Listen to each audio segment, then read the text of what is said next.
Hey everyone, Adam here again, and today I would love to talk with you about part two of working with clients. This is a follow up from onboarding your clients, and this is the series related to how and when to scale, specifically talking about systems and processes. And wow, that was a mouthful, but really, these are the most important things in business when it comes down to it, because this is what can help you maintain relationships and build your company in a sustainable way. And it's not necessarily a haphazard approach. Now, you're not going to have these perfect. No one really does. These are continually growing documents. These are living and breathing processes that you're going to have to continue to refine and grow with as you change, as your clients change.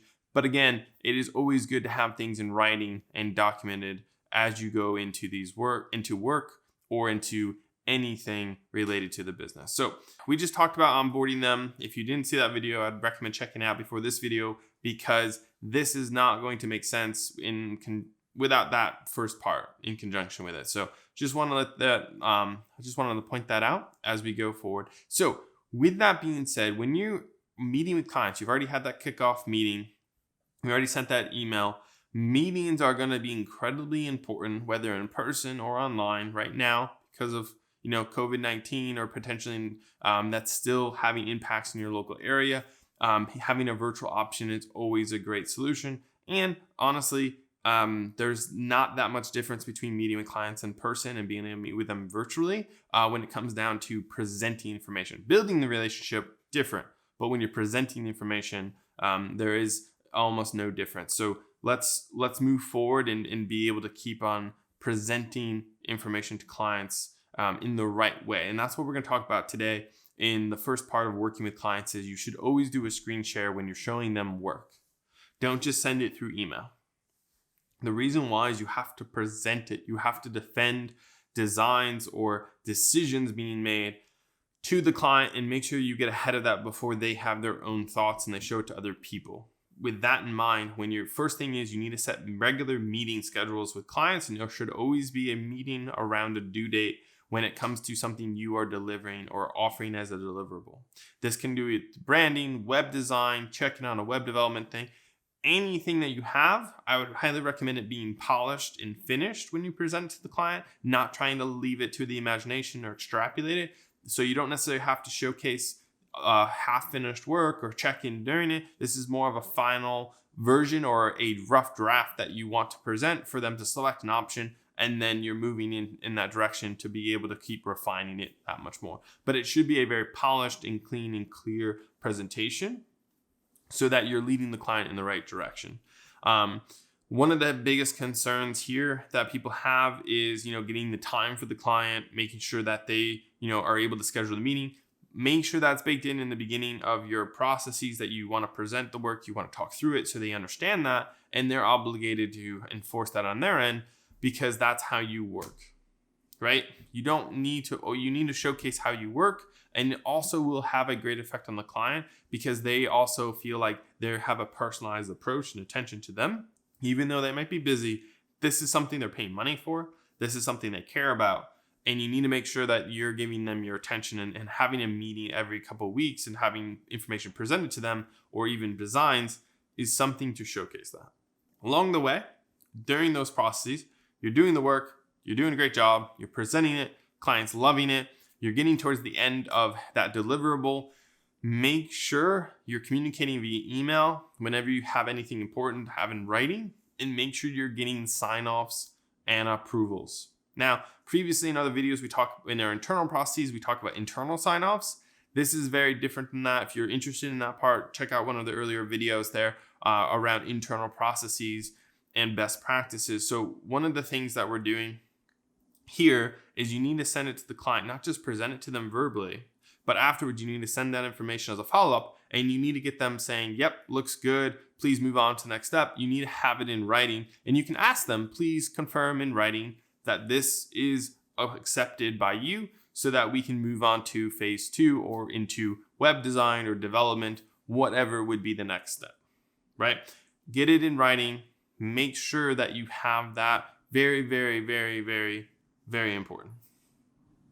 So when you're getting through the contract, no project is going to live up to the terms and the timeline and everything you lay out before the project starts. So you're going to have a lot of variables to change along the way, whether it's due dates, timelines, some issues come up, you have to push it, or the client's unavailable because of some other related an issue they're not able to share, or whatever. You don't know what's going to happen. You need to make sure you're accounting for that, whether in your timeline, your timetable to begin with, account for variables, but also you need to make sure that you're lenient enough, but you're still enforcing your contract. One of the biggest things is it's easy for clients to get distracted because if they're a business owner, an entrepreneur, there's always going to be some issues and problems that arise that take their attention away from the project.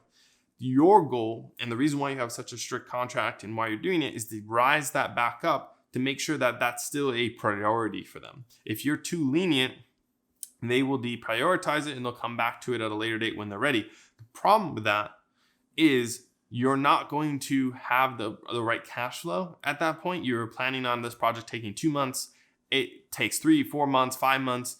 That drags out your cash flow. That drags out your project schedule. That leaves it, client, your team, or you start not liking the project and starts becoming disinteresting to you because it's taking so long and it's just dragging on and you just want it to be done.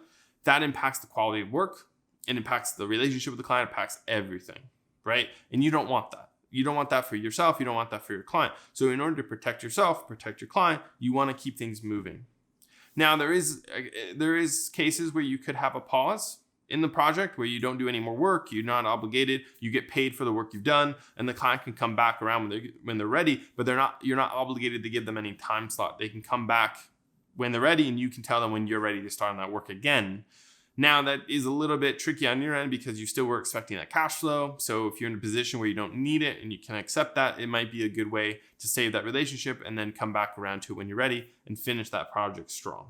Payment terms, just as the contract, do not compromise. If a client says, hey, unfortunately, I'm not able to pay the full amount for this month, obviously you need to give them a bit of a grace period. Be like, hey, if you can pay this in the next 15 days, it's no problem. But you cannot compromise. You cannot at all reduce your pricing. You have to enforce the contract. You have to be able to go forward. Clients will pay. It might not be right now. It might be a little bit delayed, but they will pay. And if you give them that firm line that, hey, we need you to pay your bill. This is the work we put in. This is what we need. Give them a little grace period. Obviously, you have to be willing to compromise a little bit on the timing. You might not get it in the first of the month. You might get it in the middle of the month or towards the end of the month, as long as they pay it though, right? Do not compromise here. Enforce it and enforce late fees. Meaning, hey, I understand you're not able to pay, but per our contract and per what we're doing, if you can pay at least part of this invoice now and pay a little bit more later on, we won't incur a late fee. But if you don't pay any of it, it will incur a late fee. That is our company policy. This is how we work, and this is why we have our contracts laid out with our payment schedules. It sounds harsh, and I get that. But if you don't make it a pain point, if you do not enforce your contract, you don't set your payment terms, and you also enforce your late fee, that's a pain point for a client. And guess what? When they have money coming into their business, the first invoice they pay is the one that's probably hurting them the most, meaning they're getting a late fee charged on it. It's on, you're contacting them every other week saying, hey, your invoice is overdue. Those invoices are the ones that get paid first when money comes in. And that's how you get paid. Now, you don't want to go be overbearing. You don't want to enforce the wrong thing for your client and turn them off from working with you and be really, really aggressive. That's not what I'm saying here. And I don't endorse that at all. What I'm saying is you have to be consistent. You have to enforce it, and you have to go by what your contract says. And they can't push back against that because you're following what they agree to and what you both agreed to going into this project. Last thing here is be on time or even early for all of your due dates within the project timeline schedule. If you are late for a due date, then it pushes the client to be late, and it pushes the whole entire project back, and it reinforces the wrong thing. If you're early, it puts a little bit more pressure on the clients in the client's hands to get you back that feedback, to get the work back. And there should be clear terms in your contract or in your agreement that says, hey, you have this many days to give us feedback. So if you get the project done a day early and they have 3 days to respond, potentially you can give them up to 4 days now because it's a little bit early, and it just kind of accelerates that project of maybe they get it to you within 2 days rather than 4. And you're able to keep things ahead of schedule. You're able to keep moving things forward, and it doesn't create a bottleneck or a backlog of work, and it keeps things moving at a good pace where the client stays engaged and they're not waiting for 2 weeks for work. And then they're like, oh, well, this was delayed and I can delay it because they didn't prioritize me, so I cannot prioritize them. That's not a great relationship. That's not really where you want to go. Not that you were trying to do that. If you are going to be delayed for any reason, communicate ahead of time and clearly state why. Do everything you can not to do that, but if you are going to be delayed, communicate clearly. Do not wait for the last minute. Say, hey, right now all indicators are saying we're going to be a little bit later than we expected. This is the new established due date. As long as you do that and you give them expectation of when you're going to deliver it and how their timeline shifts, then you can at least plan that in and prevent that and maybe trim off some time later down the road to save the overall project timeline. Not the best of options, but it is an option. It could happen. Something to note going forward. So just to review, have a meeting. Make sure that you set regular meetings. You're presenting work through a meeting, through a screen share, or in person if possible. Make sure that you're getting the work done. You're getting the work done. Please get the work done. But you're getting the work approved and you're getting the sign-offs, right? Each step of the way on the work you're doing. If it's a smaller project, you might just have one sign-off that everything looks great. You finish the project out. If it's a bigger project, you might have 3 or 4, maybe 5 sign-offs along the way. You want to make sure you get it done at every stage, every phase of the project. Enforce your contract. Make sure you're staying consistent with your payment terms and be on time or early for your own internal due dates so that you can get that work to the client and make sure they stay on time and the whole project stays on time. You can control that. You can't necessarily control the client, but if you set the right example, hopefully they will follow suit, right? So with that being said, that was the overview of working with clients and being able to have external processes to enforce that. Make sure you are not taking just goodwill, right? Make sure you get a contract, enforce it, make sure it's legally binding. That's going to if you have to go back to a document, if a client disputes it and it's in clear writing, they have no room to stand on, right? If they agree to it and it was clearly articulated in a binding contract. And if they don't pay you, then you have grounds to be able to enforce that payment.